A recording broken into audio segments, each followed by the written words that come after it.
You saw her live reports here on WRAL News, and now Leyla Santiago is back home from a trip to Cuba. She joins us now, and Leyla, you were a witness to history, but you also left with some questions. Yeah, I think a lot of people still have a lot of questions when it comes to Cuba. You know, we went there with the North Carolina delegation, the agriculture delegation that traveled there with the Farm Bureau, the North Carolina Farm Bureau, and that's something we were talking about just last night as they were coming in from the airport is, you know, if we continue to explore these trade relations, if one day North Carolina trades poultry or tobacco with them, what will happen to all the small farmers out there? That's one of the questions they had, and they will continue to have that conversation with their counterparts in Cuba.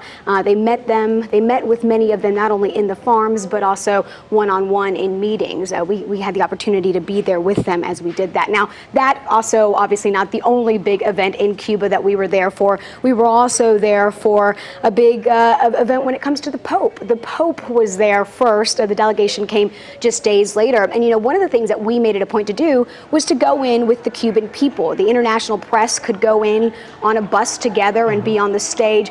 I opted out of that. I wanted to experience that with the Cuban people. And you see right there how close we got as a result. I mean, we were 20 to 30 feet away from him in some cases. And the Pope surprised us all when he got out, right? You know, nobody really expected him to be that close. And certainly for him to do that, I mean, what a moment. And you could hear it in the crowd, the, oh my gosh, he's getting out, you know.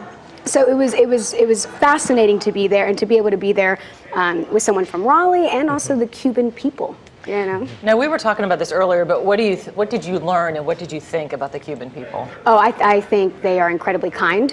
I think they're the kindest people in the world. I think they're incredibly resilient. They have every reason to be frustrated. You know, years and decades of an embargo or of a government that maybe wasn't what they thought it would be. There's a lot of frustration, and I think that could really develop into anger or anything else, but they were open arms. And as a journalist from the U.S., I did worry about that. I worried about how we would be received, and they could not have been more kind to us if they had tried. You know, things are really changing in Cuba right now. And as I talked to a lot of people that were there, there are a lot of families that have actually been split up. One man in particular, his name is Juan Rodriguez, and he asked me specifically, he said, "Can you help me find my sister?"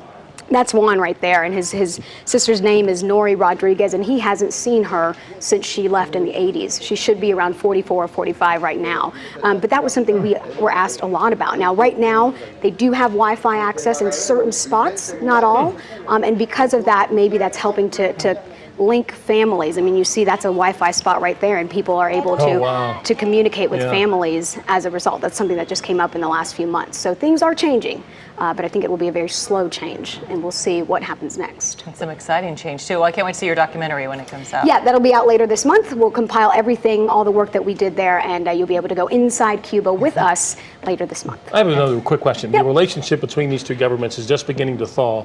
Did you feel at any time that you were restricted from going places and talking to certain people, or did you feel free to do whatever you wanted? You know, I was actually surprised that I felt we could go wherever we wanted. Now, that said, there was always someone watching.